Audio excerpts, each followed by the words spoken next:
Old Grognard says, let's look at how scrolls work in 2nd edition AD&D. At their most basic level, scrolls are a way of storing magic for use at a later time. If a character meets the requirements to use a particular scroll, they can read the scroll and activate the magic contained within, whether that's a spell in the case of a spell scroll, or a protective effect in the case of a protection scroll. Today I'm going to cover a few different scroll-related topics. The first one is how this table in the treasure section works, because it can be confusing. Then we'll look at how characters identify scrolls, and then after that we'll look at the rules for using scrolls in game. If a scroll is indicated as part of a treasure, we consult Table 90 on page 135 of the DMG. We then roll a d6 to see which subtable we're going to use.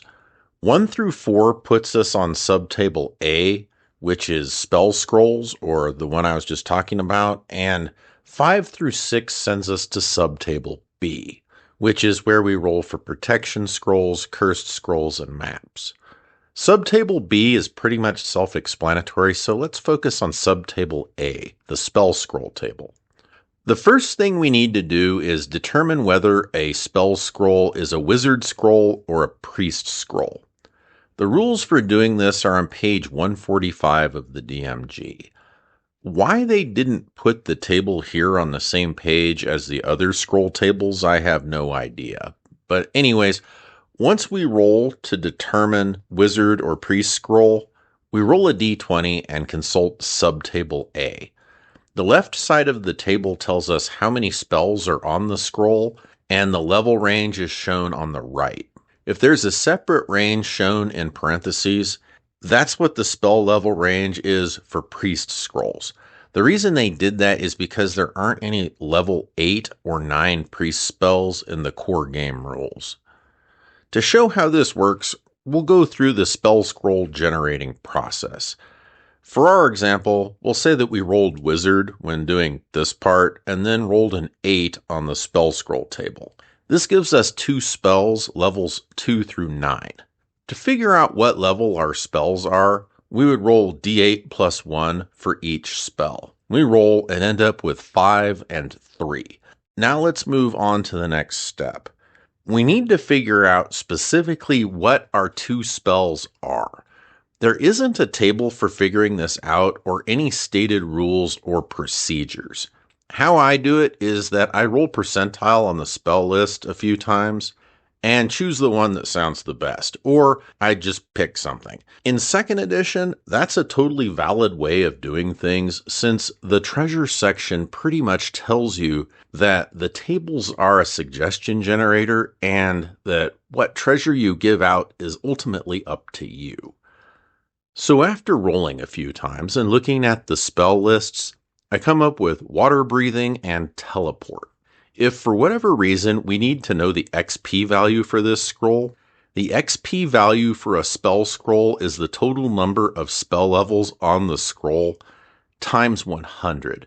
In this case, our scroll has 8 levels of spells total, and so we would have an XP value of 800. If you need to look this up for whatever reason, it's stated in a note at the end of Table 90, Subtable B on page 136.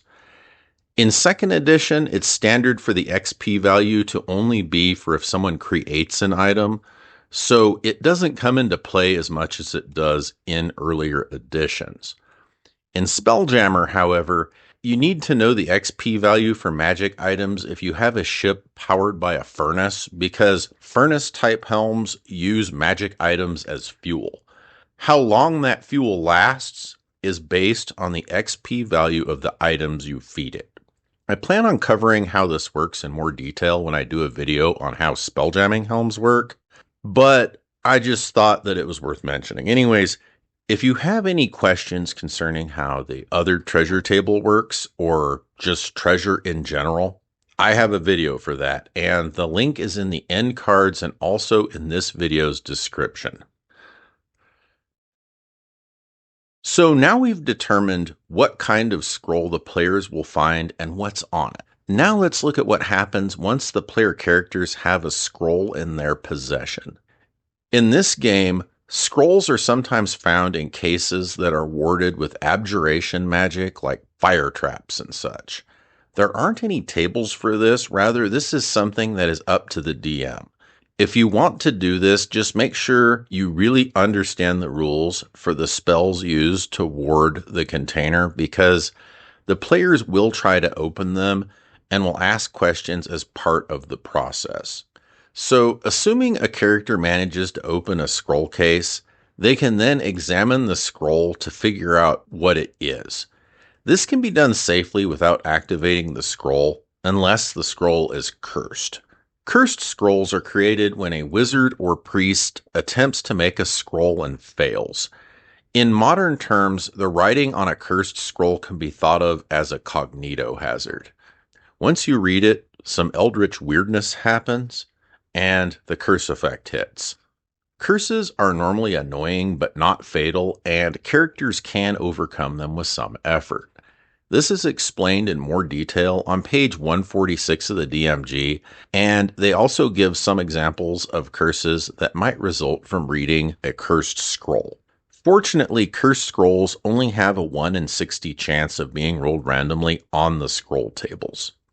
So, assuming we examine the scroll and it isn't cursed, there are 4 types of scrolls we can have for purposes of identification, and those are maps, protection scrolls, priest scrolls, and wizard scrolls. There aren't any class restrictions on characters identifying maps. You might have an intelligence check involved in their identification, but that's up to you. Magical maps usually require the Comprehend Languages spell in order to make any sense of them.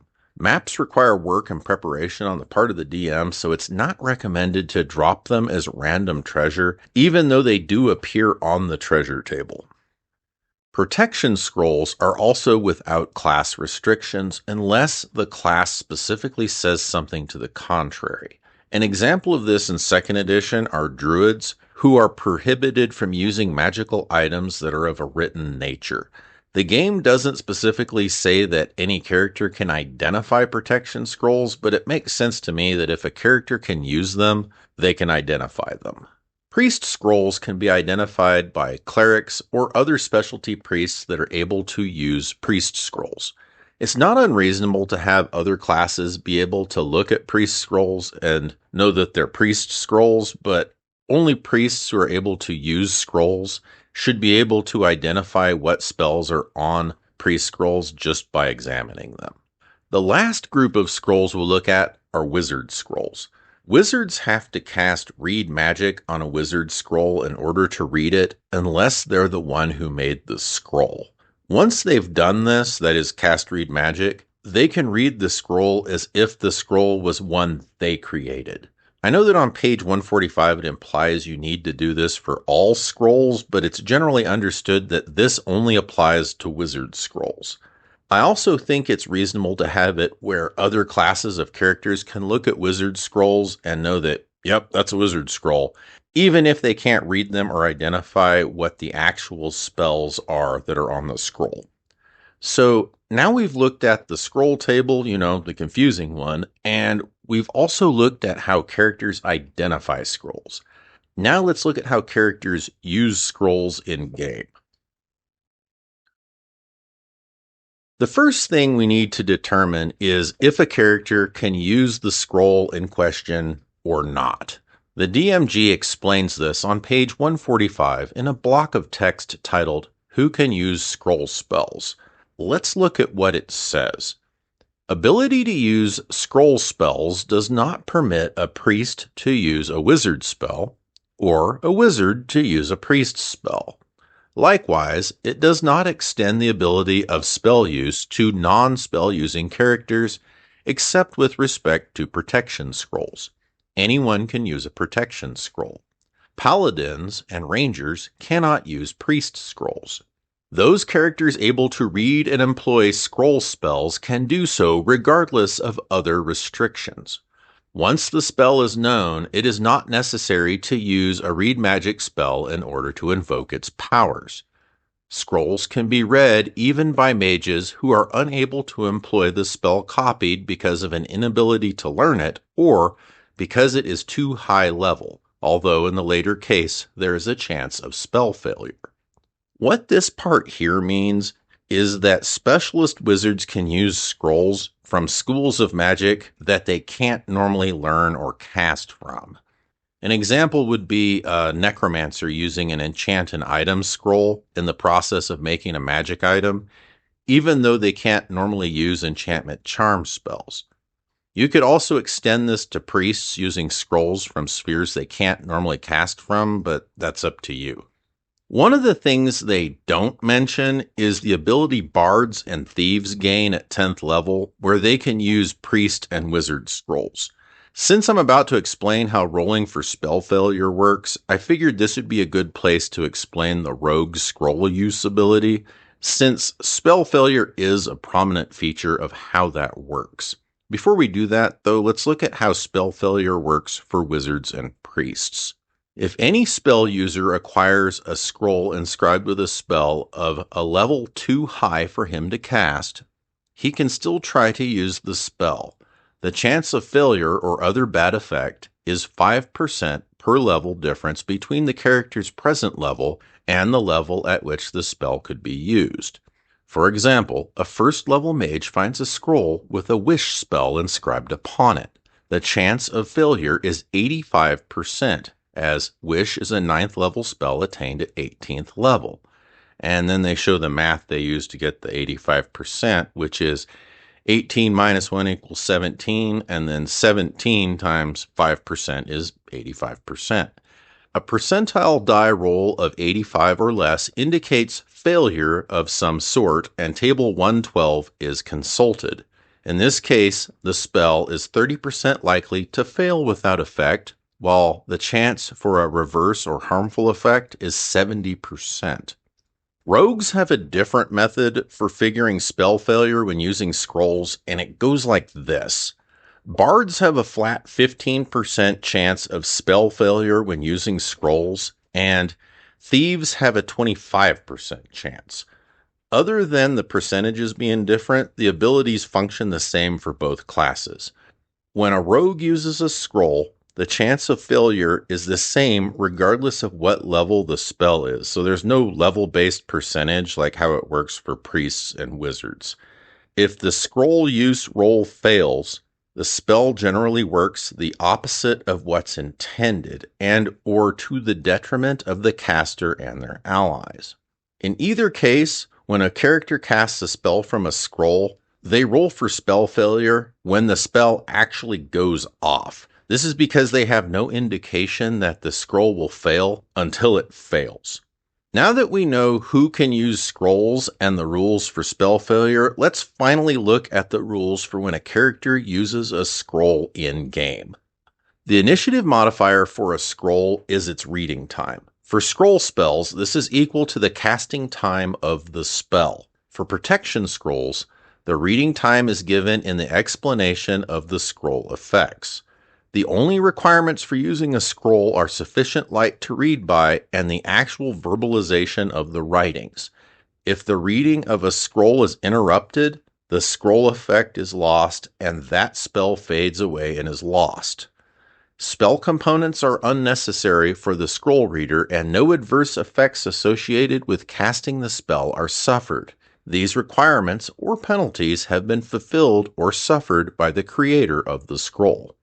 The initiative modifier they refer to is only if you're using the optional initiative modifiers where you have speed factors on weapons and casting times on spells and such. If you're using group initiative with standard modifiers, this doesn't apply. Scroll casting can be interrupted just like regular spell casting. That last part about how the caster doesn't suffer ill effects is a big one. An example of how this would work is if a character had a permanency scroll. They wouldn't lose a point of constitution from using the scroll, since the scroll's creator already suffered the constitution loss in the creation of the scroll. When a character uses a scroll other than the exceptions we just looked at, it works just like regular spellcasting. If you have any questions about how spellcasting in general works in this game, I have a video for that, and the link is in the end cards and also in this video's description. Next thing, scrolls are generally written to function at the lowest level at which a spell can be cast. For example, most fireball scrolls are written as 5th level and follow the rules for a 5th level caster. Scrolls can be written at higher levels, but this also figures into spell failure, so if you had a fireball scroll written to function as a 10th level caster, you would figure spell failure off of that as well. Another thing I didn't mention is that wizards can learn new spells from wizard scrolls. If a wizard transcribes a spell from a scroll into their spell book, they roll normally for learning the spell, and regardless of whether or not they're successful, the spell is erased from the scroll as if it were cast. Otherwise, this follows the normal rules for learning and transcribing spells.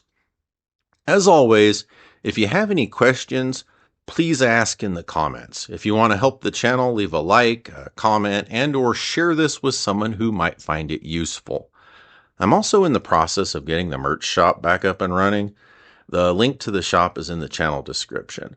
Once I have enough watch hours, I'll have it as an organic part of the channel, but we aren't there yet. Anyways, thanks for watching. Hypothetical Eldritch Being and I would like to wish you a wonderful rest of your day.